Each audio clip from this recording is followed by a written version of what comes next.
The cardboard beneath Rebecca Turner was soaking through, cold water seeping into her jeans as she pressed herself against the brick wall of the Portland Community Center. Rain poured down in sheets, turning the April evening into a blur of gray. Her stomach cramped with hunger. She had not eaten in 2 days. The shelter was full. The missions were closed for the night. At 32 years old, she had nothing left but the backpack beside her and the hope that morning would bring something better than this moment. A black car pulled up to the cab. Rebecca tensed. Sometimes people threw things. Sometimes they yelled. Sometimes they pretended homeless people were invisible. A man stepped out. Tall, maybe 40 years old, wearing an expensive coat that somehow stayed dry despite the downpour. He walked straight toward her. "Please," he said, and his voice cracked. "Please, I need your help." Rebecca stared. In 3 years of living on the streets, no one had ever said those words to her. The man crouched down, not caring about the puddles. His eyes were red. "My name is Thomas Bennett.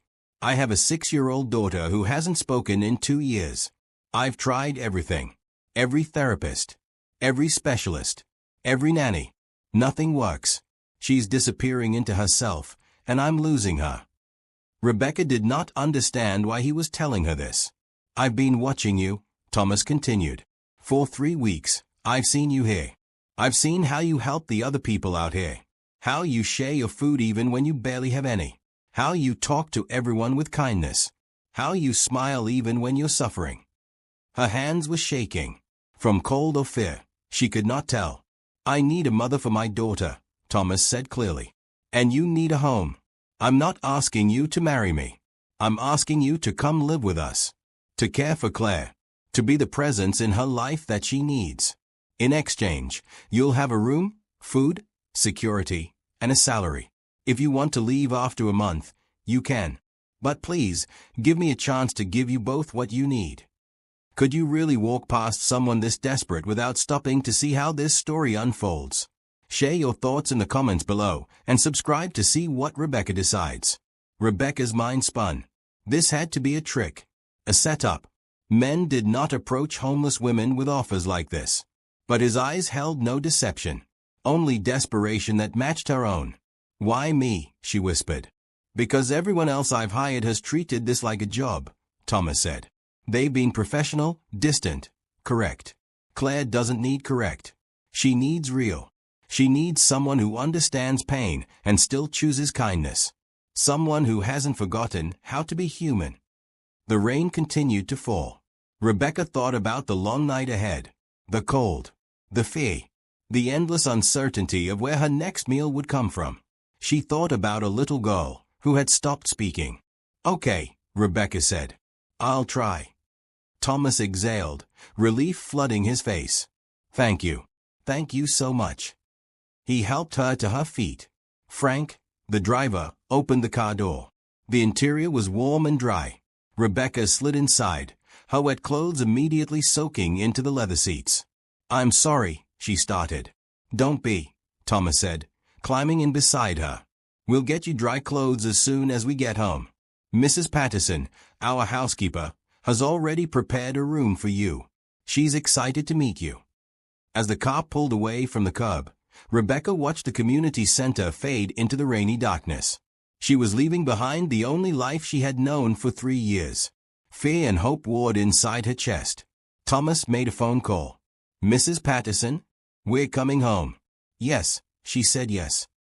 Rebecca heard a woman's excited voice on the other end. Real excitement. Real warmth. Maybe this was real. The drive took 20 minutes. They climbed into the hills above Portland, where houses became estates and views stretched across the city lights below.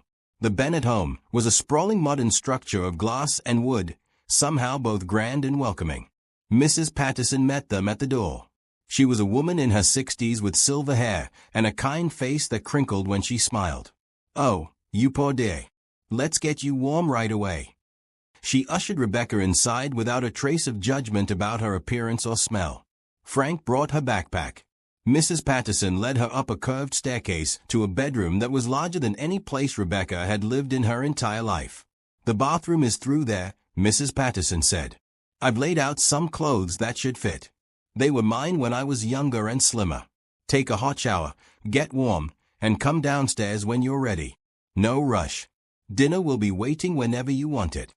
Rebecca stood in the bedroom after Mrs. Patterson left. The bed had white linens that looked impossibly clean. The window overlooked the city. The bathroom had heated floors and a shower with 6 different settings. She cried as she undressed, peeling away the layers of doubt and survival. The hot water felt like forgiveness. She used the soap and shampoo, watching 3 years of street life wash down the drain. The clothes Mrs. Patterson had left were simple: jeans, a soft green sweater, warm socks. When Rebecca looked in the mirror, she barely recognized herself. Her face was clean. Her dark blonde hair, still wet, fell past her shoulders. Her blue eyes looked less hollow than they had in months. She found her way downstairs, following the sound of voices. Thomas was in the kitchen with Mrs. Patterson and Frank, discussing something in low tones. They all looked up when she entered.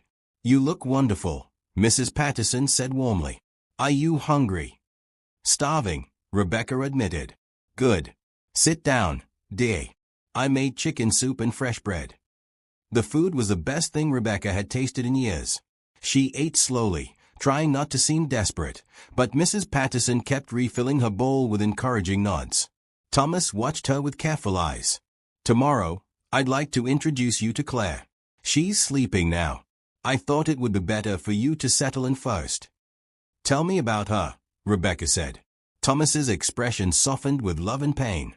"She's smart, curious, or she was. Before her mother died, she loved drawing and music and asking a million questions. After the funeral, she just stopped. Stopped talking. Stopped drawing. She goes through the motions of life, but she's not really there." "What happened to her mother?" "Cancer. It was fast. 6 months from diagnosis to the end. Claire was only 4, but she understood. She watched her mother fade. I think she's been afraid to love anyone since then. Afraid they'll leave too." Rebecca felt tears prick her eyes. "I'm so sorry." "I've made a lot of mistakes since then," Thomas said quietly. "I threw myself into work because I didn't know how to handle the grief. I hired professionals because I thought expertise would fix things. But Claire doesn't need expertise. She needs love. Real, messy, human love." "I'll do my best," Rebecca promised. "That's all I ask." Mrs. Patterson showed Rebecca to her room again. "Get some sleep, dear. Tomorrow is a big day."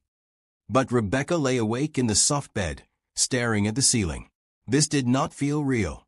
Any moment, she expected to wake up on the wet cardboard. This whole thing just a dream born of desperation.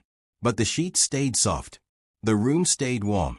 And somewhere down the hall, a little girl was sleeping, waiting for someone to reach her in the darkness. Rebecca closed her eyes and prayed she could be that someone. Morning sunlight poured through the windows, warm and bright.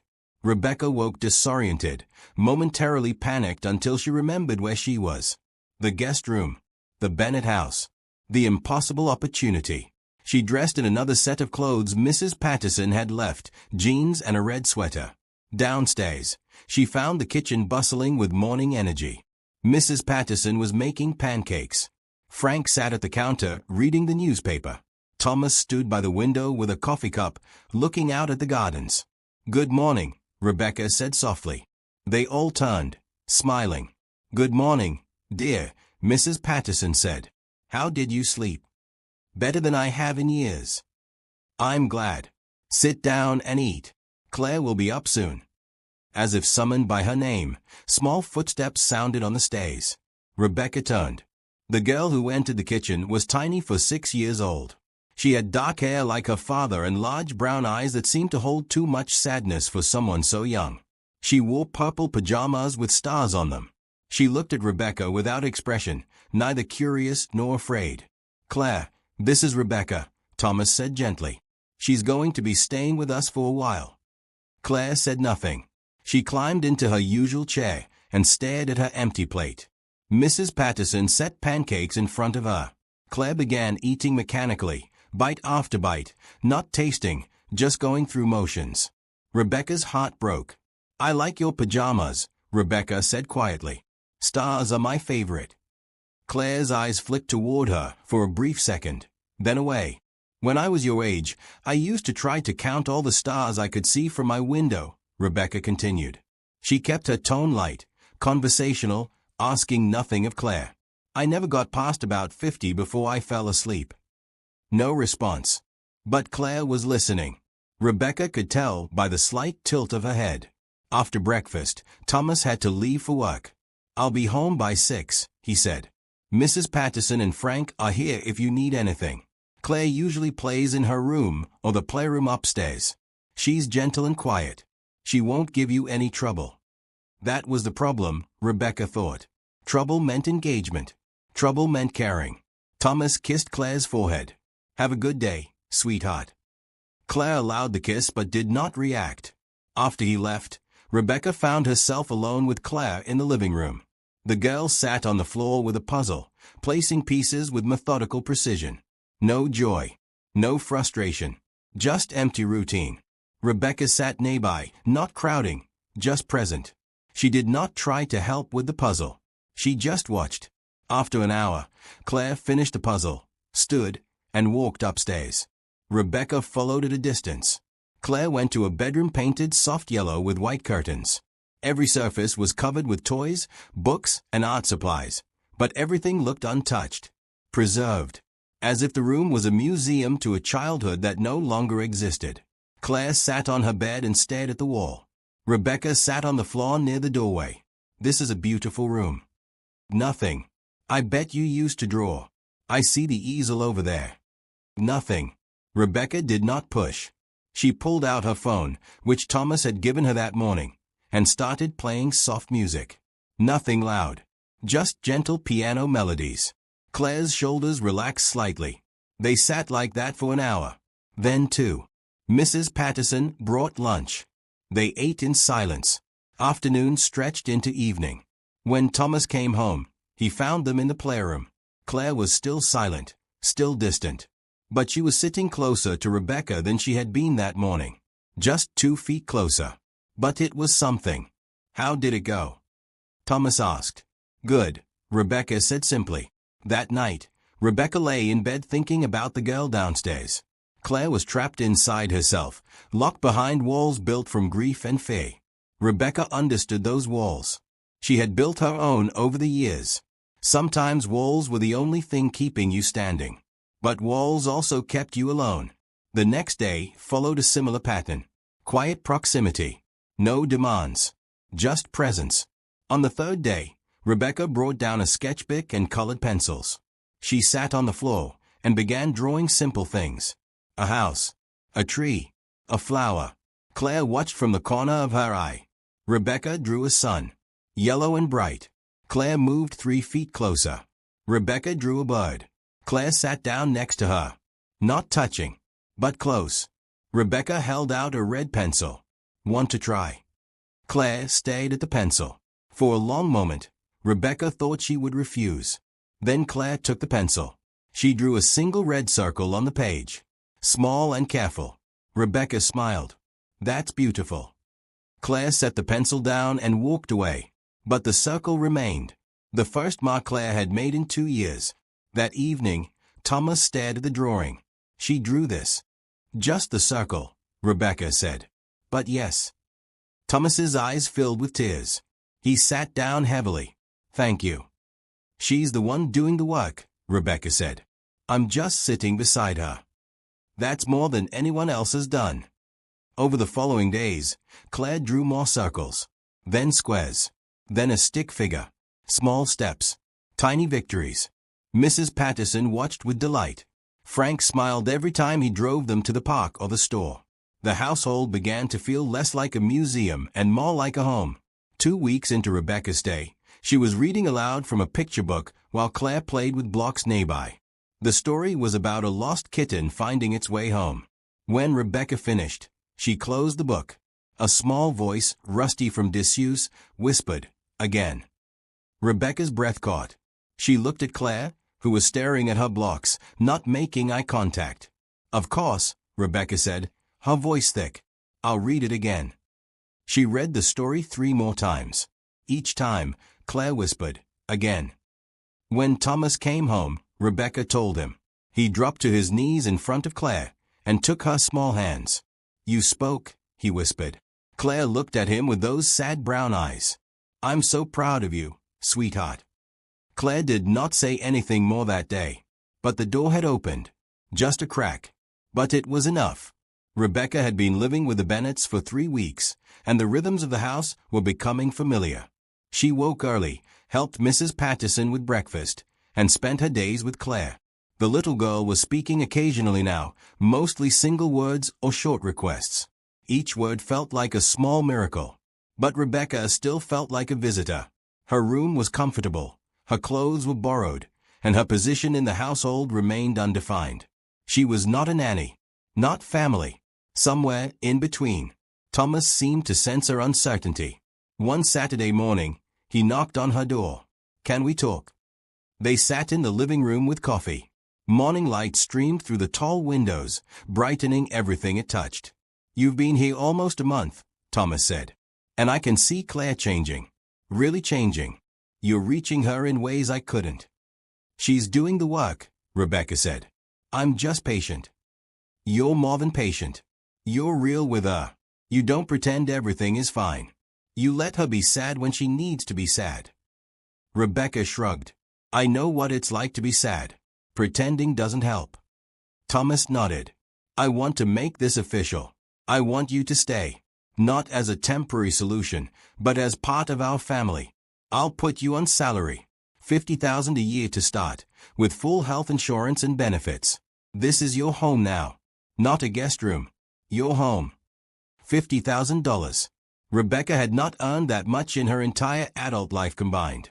"I don't know what to say," she whispered. "Say yes," Thomas said simply. "You're changing Claire's life. Let us change yours too." Rebecca thought about the streets, the shelters, the endless struggle just to survive. Then she thought about Claire's small voice saying again. About Mrs. Patterson's warm hugs. About Frank's terrible jokes. About this house that was becoming home. "Yes," she said. "Thank you." "Yes." Thomas smiled, real relief in his eyes. "Good. Then let's go shopping. You need your own clothes, your own things. Mrs. Patterson's wardrobe has been great, but you should have belongings that are yours." They took Claire with them to downtown Portland.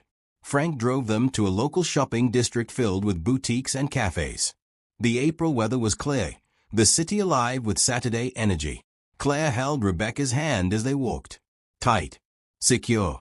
Thomas led them into a clothing store. "Get whatever you want. Seriously. Whatever makes you feel comfortable." Rebecca felt overwhelmed. She had not been shopping in years. She did not know where to start. A sales associate named Julie approached with a warm smile. "Can I help you find anything?" "She needs everything," Thomas said. "Work clothes, casual clothes, shoes. The works." Julie took Rebecca under her wing.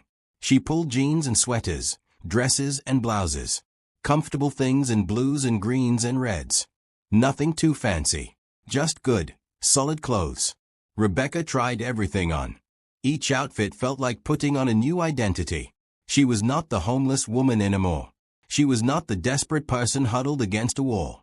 She was someone new. Someone building a life. Claire sat outside the dressing room, watching. When Rebecca came out in a blue dress, Claire smiled. Really smiled. "Pretty," Claire whispered. Rebecca knelt down. "You think so?" Claire nodded. "Then I'll get it." They left the store with 6 bags. Shoes, clothes, a warm jacket. More belongings than Rebecca had owned in years. Next, they went to lunch at a cafe overlooking the river. Claire ordered macaroni and cheese. Thomas got a sandwich. Rebecca chose soup, still not quite comfortable with abundance. "This is nice," Thomas said, watching boats drift past on the water.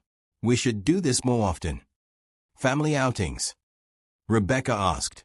"Yes, family." The word hung in the air. Family. Was that what they were becoming? After lunch, they stopped at a bookstore. Claire's eyes lit up at the children's section, the first real excitement Rebecca had seen from her. Together, they picked out 10 picture books. Claire clutched them like treasures. On the drive home, Claire fell asleep against Rebecca's shoulder. Thomas glanced back at them from the front seat. "Thank you," he said quietly, "for saying yes, for staying." "Thank you for asking," Rebecca replied, "for seeing me when I was invisible." That evening, Rebecca hung her new clothes in the closet. Her closet. In her room. In her home. Mrs. Patterson knocked and entered with a small wrapped box. "This is from me. Welcome home, dear." Rebecca opened it. Inside was a delicate silver bracelet with a small charm in the shape of a star. "For new beginnings," Mrs. Patterson said. "You've given this family hope. That's worth celebrating." Rebecca hugged her, tears streaming down her face. "I don't know how to thank you all." "Just keep being yourself," Mrs. Patterson said. "That's all we need." Later, as Rebecca was reading to Claire before bed, the little girl looked up at her. "Stay." "I'm staying," Rebecca promised. "I'm not going anywhere." "Promise." "I promise." Claire relaxed into her pillow. "Good." Rebecca stayed until Claire fell asleep, then tiptoed out. In the hallway, she found Thomas standing near the window, looking out at the city lights below. "She asked you to stay," he said. It was not a question. She did. "She's afraid people leave. Her mother, the nannies, everyone." "I won't leave," Rebecca said. "Not unless you want me to." Thomas turned to face her. "I don't want you to. You've become essential to us. To her. To me." The words carried weight. Rebecca felt the shift between them. Something more than employer and employee. More than housemates. Something deeper. "I care about both of you," Rebecca said carefully. "More than I expected to."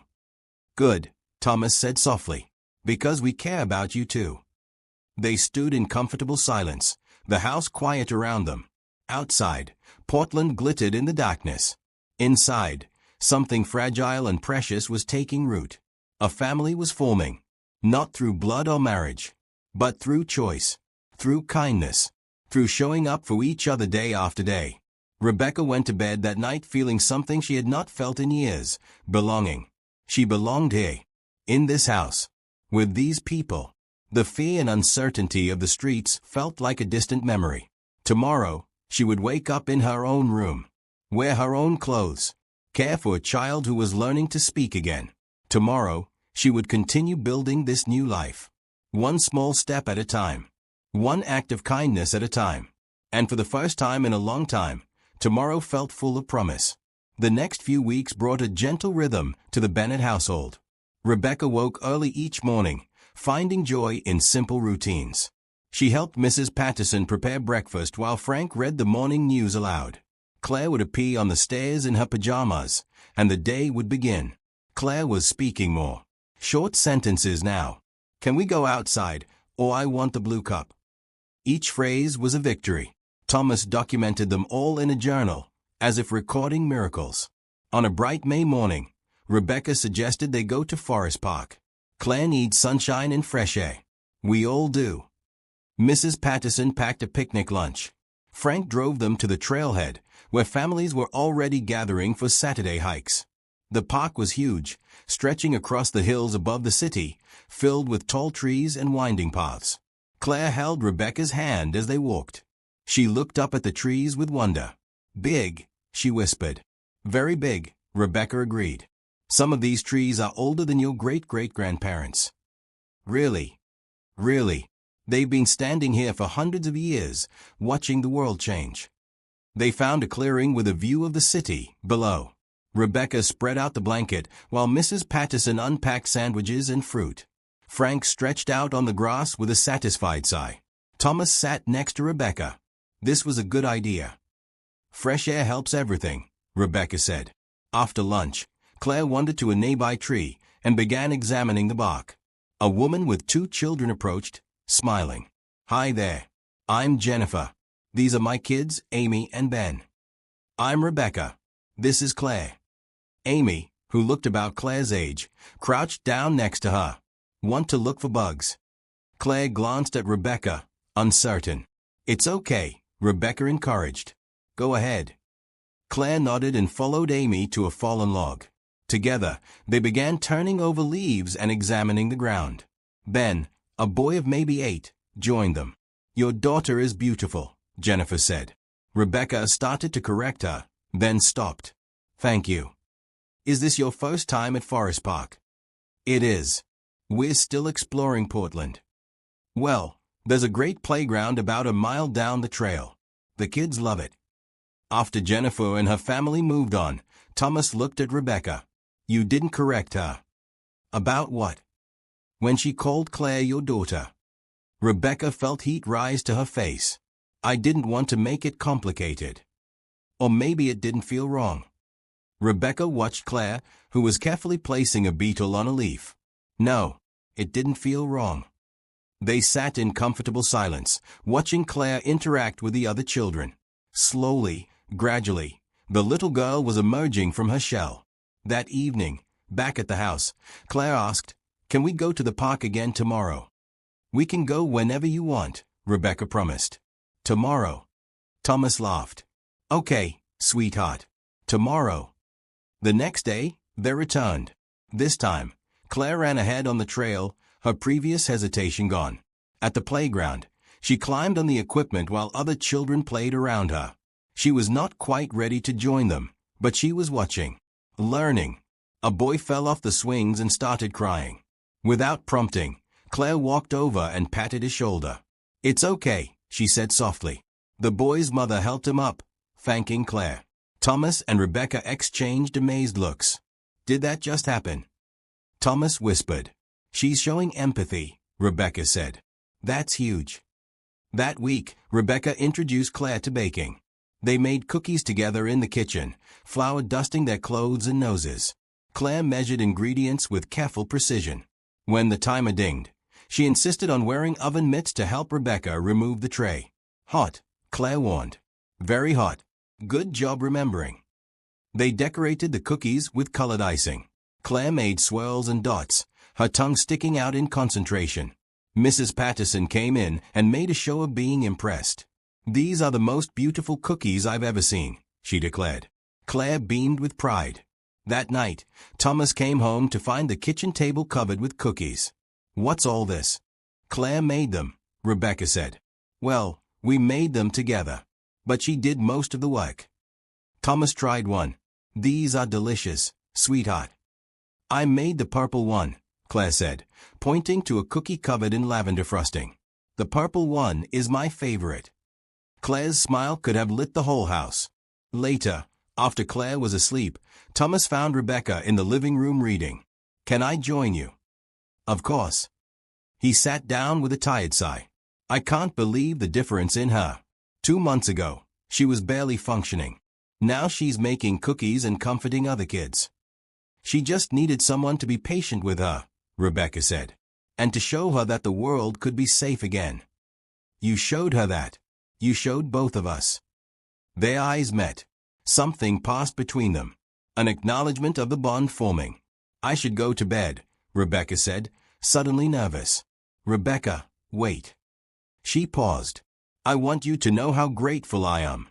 Not just for what you're doing for Claire, but for what you're doing for me too. You've reminded me how to be present, how to notice the small things, how to hope. You've given me a life," Rebecca said quietly. "You saved me when I was drowning. I'll never forget that." "We saved each other," Thomas said. The words hung in the air, heavy with meaning neither of them was quite ready to explore. Rebecca went to bed that night thinking about family, about how it could form in unexpected ways, about how sometimes the people who rescue you are the ones who need rescuing too. The next morning, Claire appeared at breakfast with a drawing. She had been drawing more and more lately, filling pages with colors and shapes. This drawing showed 3 stick figures. One tall, one medium, one small. They were holding hands. Above them, she had drawn a house and a sun. "That's us," Claire said, pointing to each figure. "Daddy, Rebecca, me." Mrs. Patterson pressed a hand to her heart. Frank coughed to hide his emotion. Thomas picked up the drawing with shaking hands. "This is beautiful, Claire. Can I keep it?" "It's for Rebecca," Claire said. She handed the drawing to Rebecca, who felt tears streaming down her face before she could stop them. "Thank you," Rebecca whispered. "I love it." "We're family," Claire said simply. Rebecca looked at Thomas, who was struggling with his own emotions. They had not defined what they were, had not put labels on the relationships forming. But Claire, in her child's wisdom, had seen the truth. They were becoming a family, broken pieces finding wholeness, separate lives weaving together into something new and beautiful. Yes, Rebecca said, pulling Claire into a hug. We're a family. 3 months into her life with the Bennetts, Rebecca woke one morning with an idea. She found Thomas in his office, reviewing spreadsheets on his computer. "Can I talk to you about something?" she asked. "Always. Come in." Rebecca sat in the leather chair across from his desk. "I've been thinking about the community center. The one where we met." "Okay. I want to volunteer there, to give back. And I'd like to bring Claire with me, if you're comfortable with that." Thomas leaned back, considering. What kind of volunteering? "They serve meals on Saturdays. They also have a reading program for kids. I thought Claire could see what it's like to help others. And I'd like her to understand where I came from. Not to scare her, but to teach her about kindness and gratitude." Thomas nodded slowly. "I think that's a wonderful idea. Can I come too?" Rebecca blinked in surprise. "You want to volunteer?" "Why not? I spend all my time making money. Maybe it's time I spend some time making a difference." That Saturday, they drove to the community center together.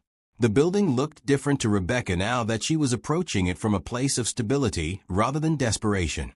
The red brick seemed warmer, the doors more welcoming. Inside, they found the volunteer coordinator, a woman named Patricia, who had been running the center for 20 years. She recognized Rebecca immediately. "Rebecca Turner. Look at you. I heard you found a place to stay." "I did. This is Thomas Bennett and his daughter Claire. We'd like to volunteer if you need help." Patricia's face lit up. "We always need help. Can you work the lunch service?" They spent the next 3 hours serving food. Rebecca ladled soup while Thomas handed out bread. Claire, too small to reach the counter, helped Mrs. Patterson pack fruit into bags. The people coming through the line were the people Rebecca had lived among. She knew their faces, their stories. Many recognized her. "Rebecca, you look good," said a man named Eddie who had often shared his blanket with her on cold nights. "I got lucky, Eddie. How are you doing?" "Still here. Still trying." "Have you checked with Patricia about the job program? They've got connections with local businesses." "Maybe I will." One by one, Rebecca greeted the people she knew. She introduced them to Thomas and Claire. She made sure they knew that help was possible, that hope was real. Thomas watched her work with quiet admiration. This was Rebecca in her element. Not timid or uncertain, confident and compassionate. During a break, a young woman approached Rebecca. Her name was Melissa, and she was maybe 25. "I remember you," Melissa said. "You gave me your last granola bar once when I was starving." "I remember too. How are you?" "I got into a transitional housing program. I start a job next week at a coffee shop." Rebecca hugged her. "That's wonderful. I'm so proud of you." "You inspired me," Melissa said. "The way you stayed kind even when everything was awful. I figured if you could do it, maybe I could too." After the lunch service ended, Patricia pulled them aside. "Thank you for coming. Having people like you here, people who've succeeded after struggle, gives everyone hope." "We'll come back every week," Rebecca promised. "That would be wonderful. And Thomas, thank you for being here. It means a lot when business leaders show up to serve." On the drive home, Claire was quiet, processing what she had seen. Finally, she spoke. "Those people don't have homes." "Not right now," Rebecca said gently. "But they are working on it. And places like the community center help them while they figure things out." "Were you like them?" "I was exactly like them. For a long time, I didn't have a home either." Claire thought about this. "But Daddy helped you." "He did. He gave me a chance when I needed it most." "Can we help them too?" Thomas glanced in the rearview mirror. "What do you have in mind, sweetheart?" "We have lots of food. And clothes. Can we share?" Rebecca's heart swelled. "That's a beautiful idea." That week, they went through the house gathering donations. Claire picked out toys she had outgrown, books she no longer read. Mrs. Patterson contributed clothes and kitchenware. Frank brought boxes of supplies from his garage. Thomas wrote a check that made Patricia cry when they delivered everything the next Saturday. "This is too much," Patricia protested. "It's not enough," Thomas said. "But it's a start. I'd also like to discuss funding some of your programs. The job training, the housing assistance. Let me know what you need." Word spread quickly through the center. By the third week they volunteered, people were approaching Thomas with thanks. Some asked for business advice. Others just wanted to shake his hand. One man, a veteran named Harold, pulled Thomas aside. "I heard you're looking for warehouse staff. I've got forklift certification and 15 years experience. Lost my job when the company went under. Been struggling since." Thomas took his information. "Come by my office Monday. Let's talk." Rebecca watched these interactions with growing respect. Thomas was not doing this for show or tax breaks. He genuinely cared. He saw people, really saw them, the way he had seen her that rainy night. Claire made friends with some of the children who came through with their parents. She shared her snacks. She helped the younger kids color. She was learning that she had the power to make others feel better. One Saturday, a commotion erupted near the door. A woman had collapsed. People rushed to help her. Rebecca recognized her immediately. Angela, a diabetic who sometimes forgot to eat. "She needs sugar," Rebecca said urgently. "Orange juice or candy. Something fast." Patricia ran to get juice while Rebecca knelt beside Angela, checking her pulse. Thomas called for an ambulance. Claire watched with wide, scared eyes. "It's okay," Rebecca assured her. "We're helping." The ambulance arrived within minutes. The paramedics thanked Rebecca for recognizing the issue quickly. Angela would be fine. After the excitement died down, Claire clung to Rebecca. "Is she okay?" "She will be. Sometimes people who don't have regular meals get sick. That's why this place is so important. It keeps people safe." Thomas pulled Rebecca aside later. "You handled that perfectly.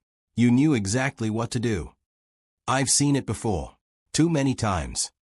Your experience matters. It helps people." That night, the local news ran a story about the community center and its volunteers. The reporter had been there filming a segment on homelessness services. Footage showed Thomas serving bread, Claire packing fruit, and Rebecca talking with people in line. Local businessman Thomas Bennett and his family have been volunteering weekly, the reporter said. Bennett, CEO of Bennett Technologies, says giving back is a family value he wants to pass on to his daughter. The segment showed Thomas saying, "Everyone deserves dignity and a chance. This community center provides both. We're honored to be part of their mission." Rebecca appeared on screen next. "I was homeless 3 months ago. This center saved my life. Now I want to help save others." The response was immediate. The center received dozens of calls from people wanting to volunteer or donate. Other business leaders reached out to Thomas about partnering on initiatives. Don't let this story end without seeing how this family's kindness transforms their entire community. Hit subscribe and share your thoughts below about the power of giving back. Patricia called Rebecca in tears. "You've changed everything. The support pouring in is unbelievable." "It's not me," Rebecca said. "It's people seeing what's possible when we care for each other." But the attention brought unexpected complications. On their 4th Saturday volunteering, a reporter approached Rebecca. "Is it true you were homeless when Thomas Bennett found you? Can you tell me about your relationship?" Rebecca felt uncomfortable. "We're here to serve, not to talk about ourselves." The reporter persisted. "But it's an amazing story. Homeless woman becomes part of Billionaire's family. People want to know more." Thomas stepped between them. "My family's privacy is not for sale. Please leave." The reporter backed off, but Rebecca felt shaken. She had not considered that their story might become public fodder. "I'm sorry," Thomas said. "I should have anticipated this." "It's fine. I just don't want Claire exposed." "Neither do I. We'll be more careful." Despite the intrusion, they continued volunteering. It became the highlight of their week. Claire looked forward to Saturdays at the center. She had purpose. She was making a difference. One morning, Claire came downstairs with her piggy bank. "I want to give this to the center." Inside were $43 in coins and small bills. "Are you sure?" Rebecca asked. "That's all your birthday money. The kids then need it more than me." Thomas knelt down, his eyes shining. "You have the biggest heart, Claire. I'm so proud of you." They brought the money to Patricia, who accepted it with ceremony, treating it as importantly as Thomas's large checks. "This," Patricia said, holding up the piggy bank, "is what changes the world. Not just money, but hearts willing to share." On the drive home, Rebecca reflected on how much had changed. 3 months ago, she had been one of the people in line. Now she was serving, teaching Claire about generosity, building community. Thomas reached over and squeezed her hand briefly. "Thank you for this, for showing us what matters." "You were already headed in this direction," Rebecca said. "You just needed someone to walk with you." "We're walking together now," Thomas said. "All 3 of us." Claire piped up from the back seat. "We're a team." "Yes," Rebecca agreed, warmth spreading through her chest. "We're a team." And in that moment, driving through Portland with sun streaming through the windows, Rebecca understood that family was not just about living together. It was about serving together, growing together, becoming better together. They were not just helping the community. The community was helping them become who they were meant to be. Summer arrived in Portland with warm days and clear skies. The Bennett household settled into comfortable routines. Claire was thriving. She spoke in full sentences now, asked constant questions, and laughed often. The transformation was complete enough that her pediatrician called it remarkable. Rebecca had been living with them for 4 months. The house was home. Mrs. Patterson was family. Frank was a friend. And Thomas was something she could not quite define. They had grown closer through their weekly volunteering and their shared focus on Claire. Evening conversations stretched longer. Comfortable silences felt natural. She caught him watching her sometimes with an expression she could not read. One evening, after Claire was asleep, Thomas found Rebecca on the back patio. The view stretched across the city, lights twinkling in the summer dusk. "Mind if I join you?" he asked. "Please." He sat in the chair beside hers. For a while, they just looked at the view.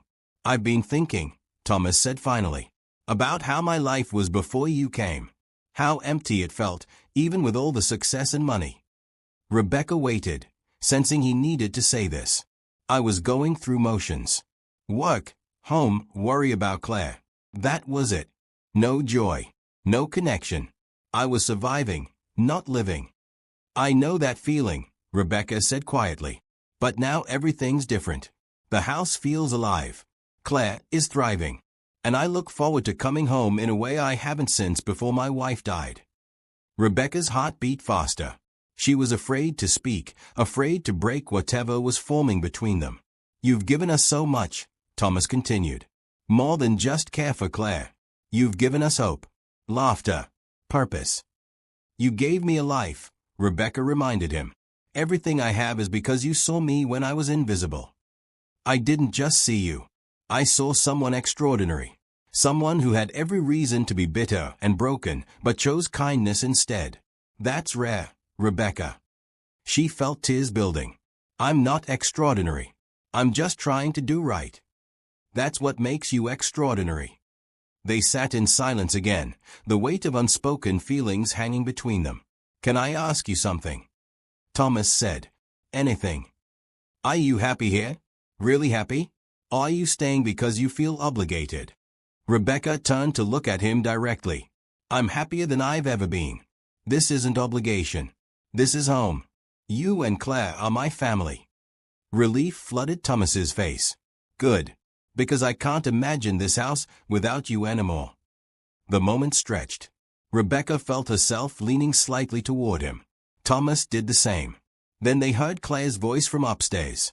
"Rebecca, I had a bad dream." The spell broke. Rebecca stood quickly. "I should go check on her." "Of course." She fled inside, her heart racing. What had almost happened? What did she want to happen? Upstairs, Claire was sitting up in bed, clutching her stuffed rabbit. There were monsters. Rebecca sat beside her, stroking her hair. It was just a dream. You're safe. Can you stay until I fall asleep? Always. Rebecca sat with Claire, singing soft lullabies until the little girl's breathing evened out. But her mind was spinning. She cared for Thomas. More than cared. But was that appropriate? She lived in his house. Cared for his daughter. The power dynamic was complicated. When she finally left Claire's room, Thomas was waiting in the hallway. Is she okay? Just a nightmare. She's asleep now. They stood close in the dim hallway. Too close. Rebecca, Thomas said softly. I need to tell you something. Her breath caught. I have feelings for you. Real feelings. Not just gratitude. I'm attracted to you. I enjoy your company. I think about you constantly. Rebecca's world tilted. Thomas, I don't know what to say. You don't have to say anything. I just needed to be honest. I'm not asking you to reciprocate. I'm not pressuring you. I just couldn't keep pretending it wasn't there. I feel it too, Rebecca whispered. But I'm scared. What if this changes everything? What if it ruins what we have? What if it makes everything better? They stood in the hallway, the question hanging between them. Rebecca wanted to kiss him, wanted to let herself fall. But fear held her back. I need time, she said finally. To think. To be sure. Take all the time you need, Thomas said. I'm not going anywhere.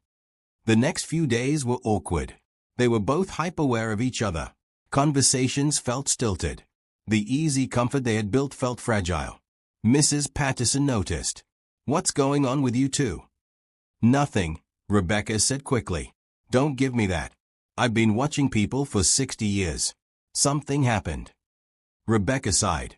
He told me he has feelings for me. Mrs. Patterson smiled. Finally. I was wondering how long it would take him to say something. You knew. Dear, everyone knows. The way he looks at you. The way you light up when he comes home. It's been obvious for months. But what if it's a mistake? What if we try this and it falls apart? What happens to Claire then? What happens to me? Mrs. Patterson took her hands. Love is always a risk. But some risks are worth taking. That man adores you. And you adore him. Don't let fear steal your happiness. I don't want to lose what we have. You won't. You'll build something better. Rebecca thought about Mrs. Patterson's words for days. She watched Thomas with Claire, seeing his patience and love. She remembered how he had saved her without expecting anything in return. She felt her own heart racing every time he smiled at her. 1 week after their hallway conversation, Rebecca found Thomas in his office late at night. Can I come in? Of course. She closed the door behind her. I've been thinking about what you said. Thomas set down his pen, giving her his full attention. I'm scared, Rebecca admitted. I've lost so much in my life.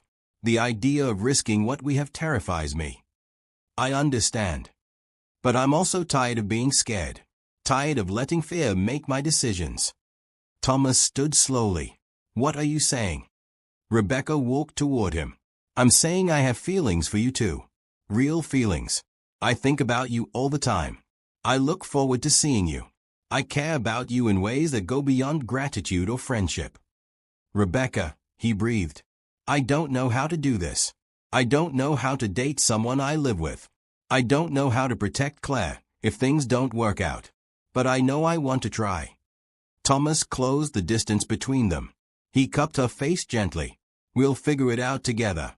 We'll go slow. We'll be careful. Claire comes first, always. Always, Rebecca agreed. He leaned down and kissed her. Soft and careful. A promise more than a passion. When they pulled apart, Rebecca was crying. I didn't think I'd ever feel this way again. I didn't think anyone would want me. I want you, Thomas said firmly.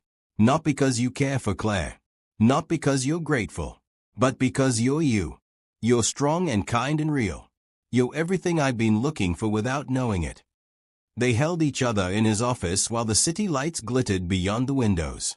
Two people who had been lost finding themselves in each other. The next morning, they were still cautious around Claire. They did not want to confuse her or move too fast. But something had shifted. The tension was gone, replaced by a warm certainty. At breakfast, Claire looked between them with a curious expression. "You're happy today." "I am," Rebecca said. "Are you happy?" "Yes. You and Daddy are smiling more." "Good," Thomas said. "That's good." Though under the stars, planning a future they were building together. They talked about making their relationship official, about adoption proceedings for Claire, about building a life that honored where they had come from while embracing where they were going. Inside, Mrs. Patterson peeked out the window and smiled. Frank, sitting nearby with his evening tea, chuckled.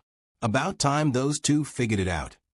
"They've been figuring it out all along," Mrs. Patterson said. "They just needed time to trust it." The next morning, Claire came downstairs and climbed into Rebecca's lap at the breakfast table. "Mama." "Yes, sweetheart." "Are you and Daddy going to get married?" Rebecca and Thomas exchanged surprised looks. "What makes you ask that?" Thomas said. "You're always smiling at each other. And holding hands. That's what people do before they get married. Would you be okay with that?" Rebecca asked carefully. "If your Daddy and I got married." Claire thought seriously. "Would that make you stay forever and ever?" "I'm staying forever and ever no matter what," Rebecca promised. "But yes, marriage would make our family official." "Then I want you to get married," Claire decided. "I want us to be a real family." "We already are a real family," Thomas said gently. "But we can make it official if you want." "I want," Claire said firmly. Over the following weeks, the household buzzed with quiet joy. Thomas started looking at rings. Rebecca dreamed about small ceremonies. Claire drew pictures of weddings with herself in a purple dress. Mrs. Patterson and Frank watched it all unfold with satisfaction. They had believed from the beginning that Rebecca belonged with them. Now everyone else was catching up. One evening, while looking through photo albums with Claire, Rebecca found pictures of Thomas's first wife. She was beautiful, with dark hair and a warm smile. Claire looked just like her. "That's my first mama," Claire said. Her name was Sarah. "She was beautiful," Rebecca said honestly. "She was nice too. She made me feel safe." "I'm glad you had her," Rebecca said. "And I'm glad you remember her. Do you think she would like you?" Rebecca considered carefully. "I think she would be happy that someone is taking care of you and your daddy. I think she would want you both to be loved." "I think so too," Claire agreed. Then she snuggled closer. "You make me feel safe too, Mama." Rebecca kissed the top of her head. "You make me feel like I belong somewhere. That's a gift, Claire." Later, Thomas found them asleep on the couch together, the photo album still open. He stood watching them for a long time, feeling complete in a way he had not since Sarah died. He had loved Sarah deeply. Her death had broken him. But Rebecca had not replaced her. She had helped him heal, had shown him that love could exist again without erasing what came before. Sarah would have liked Rebecca. He was certain of that. She would have been grateful that Claire had someone so caring, that Thomas had found happiness again. He took a picture of them sleeping together, wanting to capture the moment. His girls. His family. Tomorrow, he would start planning a proper proposal. Something meaningful. Something that honored the journey that brought them together. But tonight, he just watched them sleep and felt grateful for rainy nights and desperate offers and homeless women who chose kindness even in desperation. Everything had led to this. Every hardship. Every loss. Every moment of pain. It had all been worth it to arrive here, in this moment, with this family. The contentment of the Bennett household was disrupted on a cold November morning. Thomas received a phone call at work from his business partner, Richard Shaw. They needed to talk. Urgently. Richard arrived at the house that evening, his expression hard. Thomas met him in the study while Rebecca and Claire were upstairs reading. "We need to discuss your personal situation," Richard said without preamble. "My personal situation. This woman living in your house. Rebecca." Thomas's jaw tightened. "What about her?" "People are talking, Thomas. Questions are being raised. You took a homeless woman off the street and moved her into your home with your daughter. Now you're apparently in a relationship with her. It looks bad. It looks bad." Thomas's voice was dangerously quiet. or it looks unconventional. The board is concerned. There are questions about her background, her mental state, whether she's taking advantage of you. Rebecca is the best thing that's happened to my family in 2 years. Claire is thriving. I'm happy. What exactly is the problem? Richard sighed. Look, I'm trying to help you here. Bennett Technologies is planning a public offering next year. The scrutiny will be intense. Having this unusual situation in your personal life could affect investor confidence. So you want me to what? Hide Rebecca? End the relationship? I want you to be smart. Maybe she moves out for a while. Maybe you slow things down until after the IPO.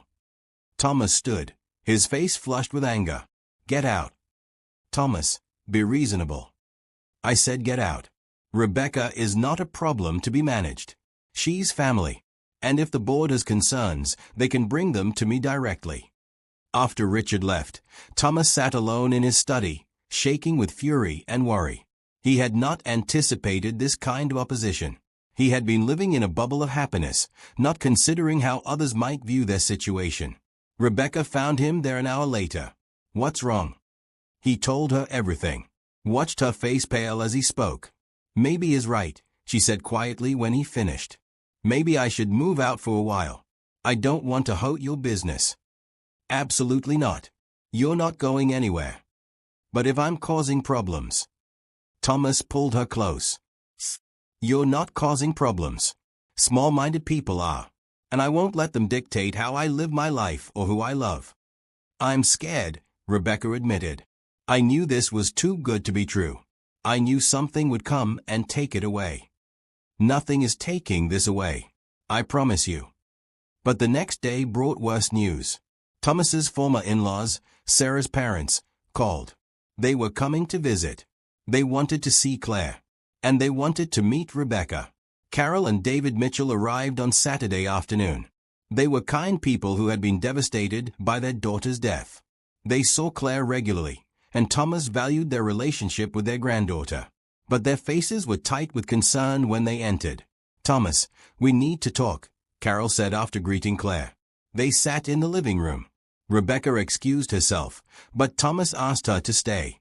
Anything you need to say, you can say in front of Rebecca. Carol looked uncomfortable. We heard about your new situation. That you've hired someone to care for Claire. That you're now involved with this person. Her name is Rebecca, Thomas said firmly. And yes, we're together. David spoke up. We're concerned about Claire. She's been through so much. She lost her mother.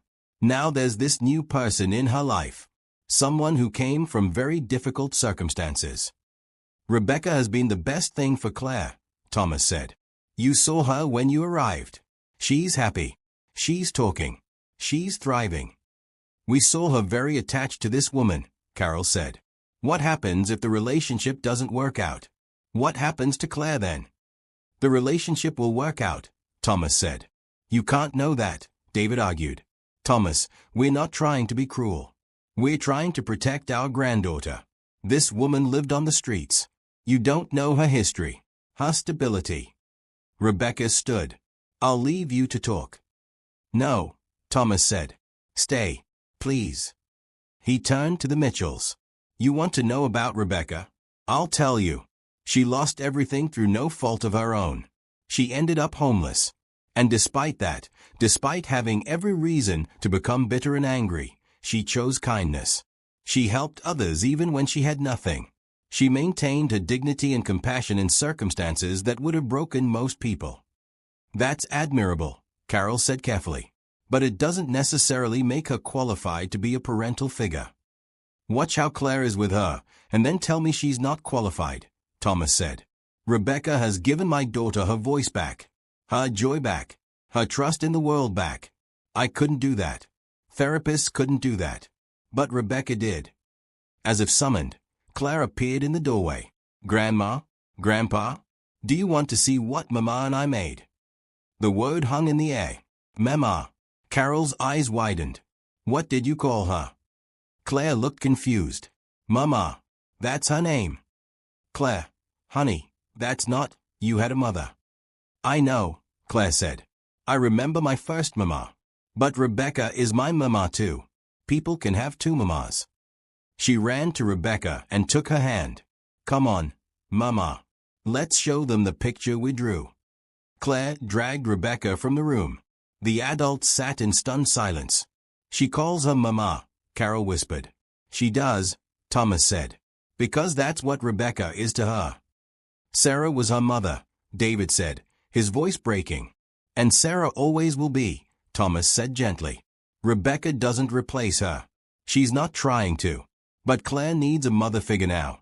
Someone to love her and guide her. Rebecca is that person. Carol was crying silently. I just miss my daughter so much. Seeing Claire with someone else. I know, Thomas said. I miss Sarah too.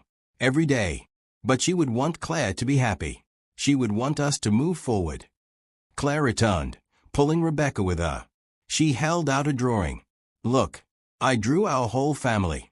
That's my first mama in heaven. And that's Mama Rebecca and Daddy and Grandma and Grandpa. We all family. Carol took the picture with shaking hands. In the drawing, Sarah was indeed shown above, surrounded by clouds and stars. Below, on earth, Claire had drawn herself holding hands with Rebecca and Thomas. Off to the side were Carol and David. You included all of us, Carol said. Because you're all important, Claire said simply. My first mama is watching us. And she's happy I have Mama Rebecca now. Carol looked at Rebecca for a long moment. Then she stood and walked over. I'm sorry. I was afraid. Afraid of losing Sarah all over again. But I can see Claire's happy. Really happy. I'm not trying to take Sarah's place, Rebecca said softly. I know how much you loved her. How much Claire loved her. I'm just trying to love Claire in my own way.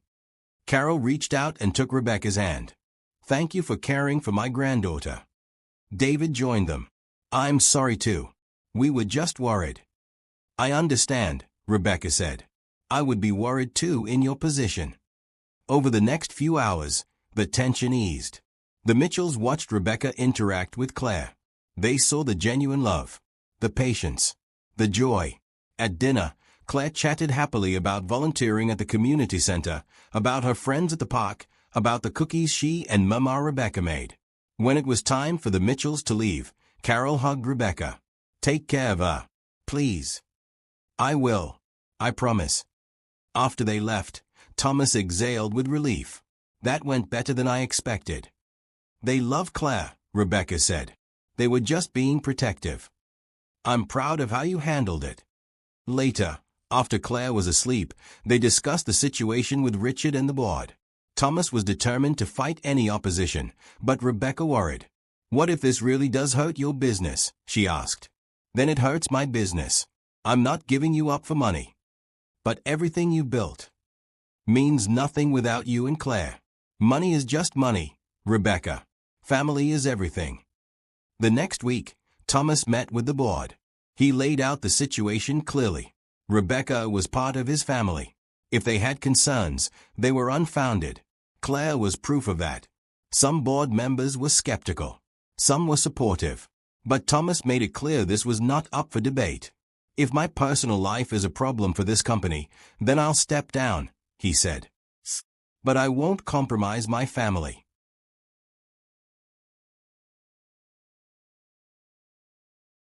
The room fell silent. No one wanted Thomas to leave. He had built Bennett Technologies from nothing. He was essential to its success. Finally, the chairman spoke. Your personal life is your own. As long as it doesn't interfere with your work, which it clearly hasn't, it's not our concern. Others nodded agreement. Richard, looking uncomfortable, remained silent. Thomas left the meeting feeling vindicated but drained. This fight was not what he wanted. He wanted to focus on building a life with Rebecca, not defending it. But he would defend it as many times as necessary. Because love was worth fighting for. Family was worth protecting.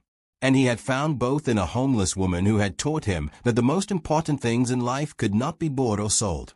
They could only be earned through kindness, courage, and commitment. The weeks following the confrontations with Richard and the Mitchells were tense. Thomas felt he was constantly defending his family, proving their worth to people who had no right to question it. Rebecca walked on eggshells, afraid her presence would damage everything Thomas had built. Then, unexpectedly, support arrived from surprising sources. Mrs. Patterson requested a meeting with the board. She had worked for the Bennett family for 12 years and had seniority enough to be heard. She stood before the board members, her silver hair perfectly styled, her posture straight with dignity. "I have worked in this house since before Claire was born," she began. "I watched Sarah Bennett fight cancer. I watched Thomas struggle with grief. I watched Claire retreat into silence. And then I watched Rebecca Turner arrive and breathe life back into this family." The board members listened, some uncomfortable, others curious. "Rebecca is not some opportunist," Mrs. Patterson continued. "She is a woman of character who was dealt a terrible hand, but never lost her humanity. She has given Claire back her childhood. She has given Thomas back his hope. She has made that house a home again. If you cannot see the value in that, then you are looking at the wrong things." Her words made their way back to Thomas, who called to thank her. "You don't thank family," Mrs. Patterson said simply. "You just stand up for them." The following Saturday at the community center, more support emerged. Patricia, the volunteer coordinator, approached Thomas and Rebecca. "I heard there have been some questions raised about you too," she said. "I want you to know that everyone here is prepared to speak on your behalf. Rebecca was one of us. We saw her at her lowest, and we saw her maintain grace and kindness through it all. That says everything about her character." Others from the center approached throughout the day. Eddie, the man who had shared his blanket with Rebecca, shook Thomas's hand. "You got yourself a good one. She used to share her food when she barely had any. That's who she is." Melissa, the young woman who had gotten into transitional housing, hugged Rebecca. "You inspired me to keep trying. When people say you're not good enough, they are wrong. You're the best person I know." Harold, the veteran Thomas had hired, came by with his family. "You gave me a chance when I was down. Because that's what you and Rebecca do. You see people. My family is doing well because of you both." The testimonials continued. Person after person spoke about Rebecca's kindness during her time on the streets, about her compassion, about how she had helped others even when she had nothing. Thomas felt his heart swell with pride. These people knew Rebecca's true character better than any board member or concerned in-law. On Monday, Thomas received a package at his office. Inside was a petition signed by over 200 people from the community center and the surrounding area. It detailed Rebecca's character, her volunteer work, and the positive impact she had made on countless lives. Attached was a note from Patricia. "When someone questions the worth of one of our own, we stand together." Thomas took the petition to the next board meeting. He laid it on the table. "This is who Rebecca is," he said. "Not speculation or concern from people who have never met her, but testimony from people who know her, who have been helped by her, who have seen her at her absolute worst and watched her maintain dignity and compassion." He pulled out another folder. "These are letters from Claire's teachers, her pediatrician, and her therapist. All of them document the remarkable progress she has made since Rebecca entered our lives. All of them credit Rebecca with Claire's transformation." The board reviewed the documents in silence. "I'm not asking for your approval," Thomas continued. "I'm telling you that Rebecca is part of my family. She will remain part of my family. And if anyone has a problem with that, they can address it to me directly. But the discussion about whether she belongs is over." Richard shifted uncomfortably. "Thomas, no one is questioning her character. We were just concerned about appearances." "Appearances," Thomas repeated. "Let me tell you about appearances. It appears that I have a thriving daughter who was shutting down before Rebecca arrived. It appears that I'm happy for the first time in 2 years. It appears that we volunteer weekly at a community center, giving back to those in need. Those are the appearances that matter." The chairman nodded. "You've made your point, Thomas. Consider the matter closed." But the challenges were not over. That weekend, a local newspaper ran a feature story about the Bennett family's volunteer work. The article was positive, highlighting their commitment to community service. But it also detailed Rebecca's past homelessness and her unconventional path into the Bennett household. The story went viral. Social media erupted with opinions. Some people praised the family for their kindness. Others questioned Rebecca's motives. Critics accused Thomas of being naive. Supporters called it a beautiful love story. Rebecca was devastated. Everyone is talking about us. About me.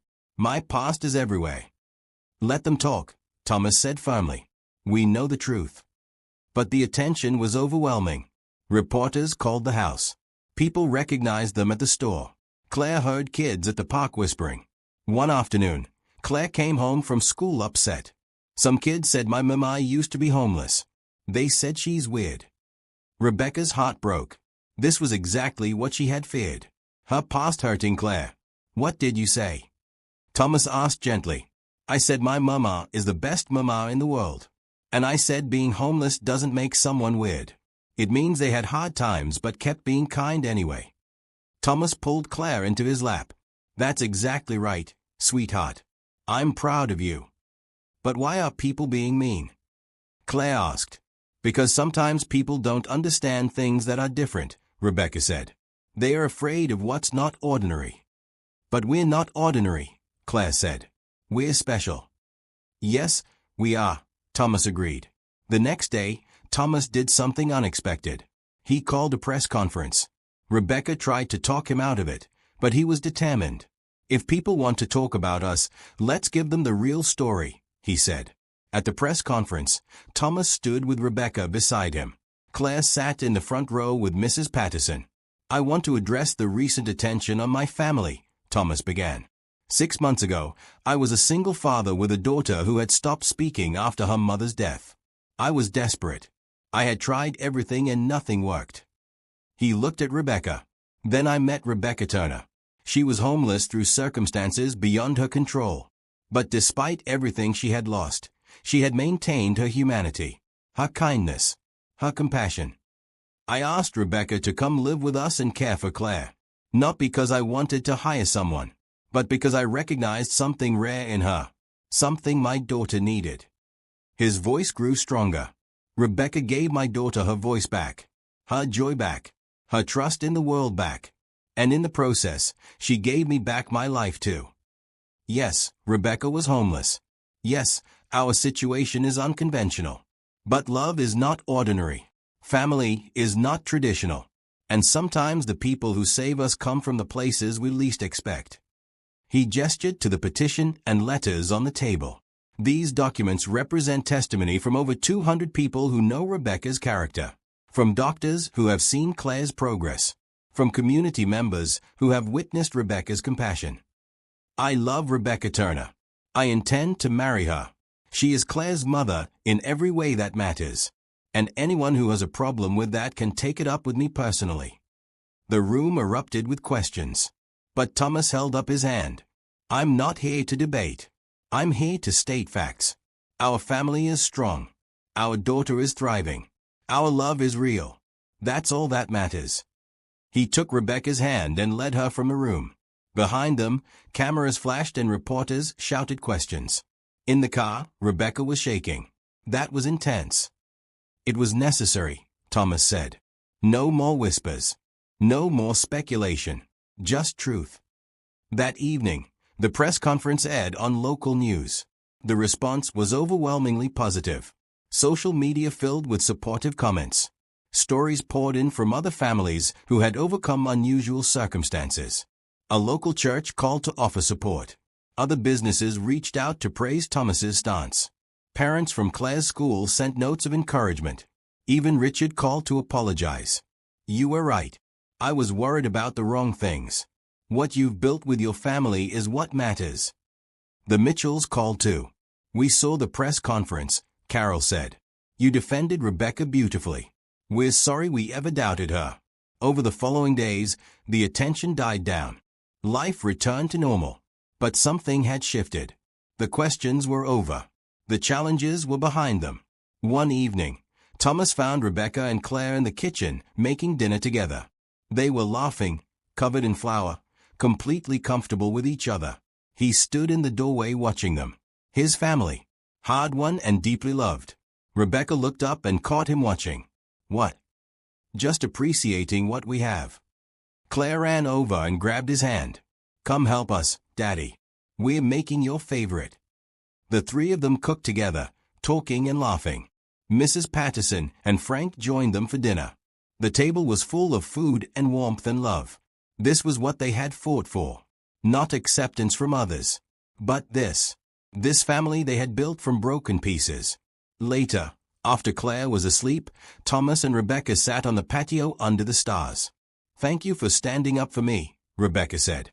"For standing up for us." "Always," Thomas promised. "You're worth fighting for." "So are you." They sat in comfortable silence, hands intertwined, looking out at the city they called home. The challenges had made them stronger. The opposition had proven their commitment. And now, finally, they could move forward without fear. Their love had been tested and had emerged unshaken. Now it was time to build the future they both wanted. December brought cold rain and holiday preparations to Portland. The Bennett household buzzed with activity. Mrs. Patterson baked constantly. Frank hung lights outside. Claire made decorations from paper and glitter. And Thomas was planning something big. He had spent weeks designing the perfect proposal. Not extravagant or showy, but meaningful, personal, true to who they were as a couple. On a Saturday morning, he told Rebecca they were going back to the community center. "Special event today," he said mysteriously. When they arrived, the center was decorated with simple white lights and flowers. Patricia greeted them at the door with a knowing smile. Inside, the room was full of people. The families they had served alongside. Eddie and Melissa and Harold. Mrs. Patterson and Frank. The Mitchells. Even some of Thomas's board members. Claire ran ahead, excited. Rebecca looked at Thomas in confusion. "What is this?" "This," Thomas said, taking her hand, "is where our story began." He led her to the center of the room. Everyone gathered around, smiling. "6 months ago," Thomas began, his voice carrying across the room, "I came to this place desperate and broken. I found Rebecca sitting outside in the rain with nothing but hope keeping her going." Rebecca's eyes filled with tears as she understood what was happening. "I asked her for help. And she said yes, even though she had every reason to say no. She came into our lives and changed everything." He pulled a small box from his pocket and dropped to one knee. "Rebecca Turner, you have given me back my life. You have given Claire back her joy. You have shown us both what love really means. You are strong and kind and real. You are everything I have ever needed." Rebecca was crying openly now. "I don't want to date you or live with you anymore. I want to marry you. I want to make this official. I want the whole world to know that you are mine and I am yours." He opened the box. Inside was a simple silver ring with a single diamond. "Will you marry me?" Rebecca dropped to her knees in front of him. "Yes. Yes, absolutely yes." The room erupted in cheers and applause. Thomas slipped the ring on her finger and kissed her while everyone celebrated around them. Claire ran up and threw her arms around both of them. "You're really getting married." "We really are," Rebecca said, laughing through tears. "Good. Now we're officially a family." The celebration that followed was joyful and loud. Patricia served food. People shared stories about Rebecca and Thomas. The Mitchells hugged Rebecca and welcomed her to the family. Eddie raised his cup of juice. To Rebecca, who never forgot where she came from. And to Thomas, who saw what others missed. To family, Harold added, "However it's built." As the party continued, Thomas pulled Rebecca aside. "There's more. More. I don't think my heart can take more." He smiled. "I've started adoption proceedings. If you agree, I want to officially adopt Claire as your daughter too. Legally. Permanently." Rebecca could not speak. She just nodded, overcome. She'll have 2 mothers on her birth certificate. Sarah, who gave her life, and you, who gave her back her voice. Both of you will be recognized. "That's perfect," Rebecca whispered. They returned to the party, where Claire was showing everyone her flower girl dress. She had insisted on purple, her favorite color. Over the next few weeks, they planned a simple wedding. It would be at the community center, where their story began. Small and intimate. Just family and close friends. Rebecca chose a simple ivory dress. Not white. Not black. Something in between. Something that felt right. Claire helped plan every detail. Purple flowers, string lights, cookies for dessert. The Mitchells offered to pay for the wedding, but Thomas and Rebecca declined. This was not about money or show. It was about commitment and love. On a cold January morning, exactly 8 months after Thomas had found Rebecca in the rain, they gathered at the community center for the wedding. The room was decorated simply. White lights, purple flowers, chairs arranged in a circle with an aisle down the middle. Rebecca walked down that aisle in her ivory dress with Frank at her side. He had asked for the honor, and she had agreed with tears in her eyes. Thomas stood at the front with Claire beside him. Both of them were crying before Rebecca even reached them. Patricia officiated. She spoke about love that transforms, about families built through choice, about second chances and new beginnings. These two people found each other when both were lost, Patricia said. They built something beautiful from broken pieces. They chose love when it would have been easier to choose fear. Thomas and Rebecca had written their own vows. Thomas went first. Rebecca, you saved my life in ways you will never fully understand. You brought light back into darkness. You showed me that love can exist again without erasing what came before. You are my partner, my best friend, and the love I never expected to find. I promise to honor you, protect you, and choose you every single day for the rest of my life. Rebecca's voice shook as she spoke her vows. Thomas, you saw me when I was invisible. You offered me dignity when I had none. You gave me a home, but more importantly, you gave me a family. You showed me that my past does not define my future. I promise to love you, support you, and stand beside you through everything life brings. I promise to be a mother to Claire and a partner to you. Always. They exchanged rings. Simple silver bands that matched Rebecca's engagement ring. Patricia smiled. By the power vested in me, I now pronounce you husband and wife. You may kiss. Thomas pulled Rebecca close and kissed her while everyone cheered. Claire jumped up and down, clapping. When they pulled apart, Claire wedged herself between them. Group hug. They embraced as a family while cameras flashed and friends celebrated. The reception was simple and perfect. Mrs. Patterson had made a small cake. There was music and dancing. People shared stories and toasts. Melissa stood to speak. Rebecca taught me that kindness matters more than circumstances. That who you are is more important than what you have. She inspired me to keep trying when I wanted to give up. And now look at her. Living proof that second chances are real. Eddie spoke next. Rebecca shared her last food with me more times than I can count. She never asked for anything in return. That's the kind of person she is. Thomas is a lucky man. The Mitchells stood together. Carol spoke with tears in her eyes. We were afraid at first. Afraid of losing Sarah all over again. But Rebecca has honored our daughter's memory while giving Claire the mother she needs now. We are grateful beyond words. When it was time to cut the cake, Claire insisted on helping. The three of them held the knife together, cutting the first slice as a family. As the evening wound down, Thomas and Rebecca stepped outside for a moment alone. The rain had stopped, leaving the air clear and cold. We did it, Rebecca said. We're really married. We really are, Mrs. Bennett. She laughed. That sounds so strange. Rebecca Bennett. It sounds perfect. They looked back through the windows at the celebration inside. Their family and friends. Their daughter dancing with Frank.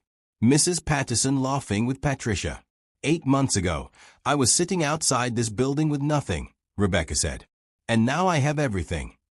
8 months ago, I was dying inside, Thomas said. And now I'm alive again. They kissed under the winter stars, two people who had saved each other, creating a future together. The next week, they returned to their regular volunteering schedule as a married couple. People congratulated them. Children made cards. The community celebrated their union. Claire wore her flower girl dress to the center, refusing to take it off. I'm a real flower girl and we're a real family, she announced to everyone. 3 months later, the adoption was finalized. Rebecca Turner Bennett was officially Claire's legal mother. They celebrated with a small party at home, just the immediate family. Claire had a new birth certificate showing both her mothers. Sarah Bennett, who gave her life. Rebecca Bennett, who gave her hope. I have 2 mamas, Claire said proudly. Not everyone is that lucky. As spring arrived, the Bennett family settled into their new normal. Thomas ran his company. Rebecca continued caring for Claire and volunteering. They spent weekends at the community center, giving back to the place that had brought them together. One Saturday, a young woman approached Rebecca. She was thin and tired, carrying a backpack that held her whole life. "Excuse me," the woman said nervously. "They said you might be able to help. I'm new to the streets. I don't know what to do." Rebecca took her hands. "It's going to be okay. Come inside. Let's get you some food and figure out your options." As Rebecca helped the young woman, Thomas watched with pride. This was who Rebecca was. This was what she would always do. See people. Help people. Make a difference. That evening, as they drove home, Claire asked, "Mama, will that lady be okay?" "I hope so," Rebecca said. "We gave her information about resources. Patricia is going to help her access services. But ultimately, she has to choose to keep trying." "Like you did," Claire said. "Like I did. I'm glad you kept trying. Because then you found us." "I'm glad too, sweetheart. So glad." At home, Mrs. Patterson had dinner waiting. Frank had brought fresh flowers. The table was set, and the house was warm. They sat together, this family built from broken pieces. They held hands while Thomas said grace. "Thank you for this food. Thank you for this home. Thank you for second chances and new beginnings. Thank you for bringing us together and making us whole." "Amen," they all said together. After dinner, they played games in the living room. Claire beat everyone at Go Fish. Mrs. Patterson told stories about her youth. Frank made terrible jokes that had everyone groaning. Later, after Claire was asleep, Thomas and Rebecca sat on their patio. Their spot for important conversations. Their place for reflection. "Do you ever think about that rainy night?" Rebecca asked. "Every day," Thomas admitted. "Best decision I ever made. Best risk I ever took." "Do you have any regrets?" Rebecca thought carefully. "I regret the circumstances that brought me to that moment. I regret losing everything. But I don't regret where it led me. Because it led me here. To you. To Claire. To home." "I don't regret anything either," Thomas said. "Not the pain. Not the struggle. Because it brought us together." They sat in silence, holding hands, looking out at the city lights. Their story was not a fairy tale. It was messy and real and complicated. But it was theirs. A billionaire who learned that wealth means nothing without love. A homeless woman who learned that dignity comes from within, not from circumstances. A little girl who learned that families can be built, not just born. Together, they created something beautiful. Not despite their struggles, but because of them. They learned that kindness matters. That hope is powerful. That love can heal even the deepest wounds. And they learned that home is not a place. It's people who choose each other, who stand by each other, who build something lasting together. As they went inside for the night, Rebecca paused at the door and looked back one more time. She thought about the woman she had been, sitting in the rain with nothing. She thought about the woman she was now, surrounded by love and purpose.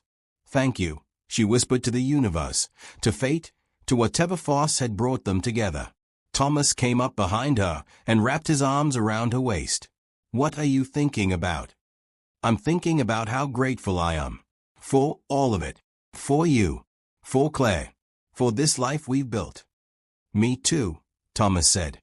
"Every single day." They went inside together, closing the door on the cold night. Inside, their home was warm and bright, filled with laughter and love and the beautiful messiness of real life. Claire called from upstairs. "Mama, Daddy, can I have water?" "Coming, sweetheart," Rebecca called back. And she went upstairs to care for her daughter, in the home she shared with her husband, living the life she had never dared to dream. A life built on kindness. A life filled with hope. A life created by love.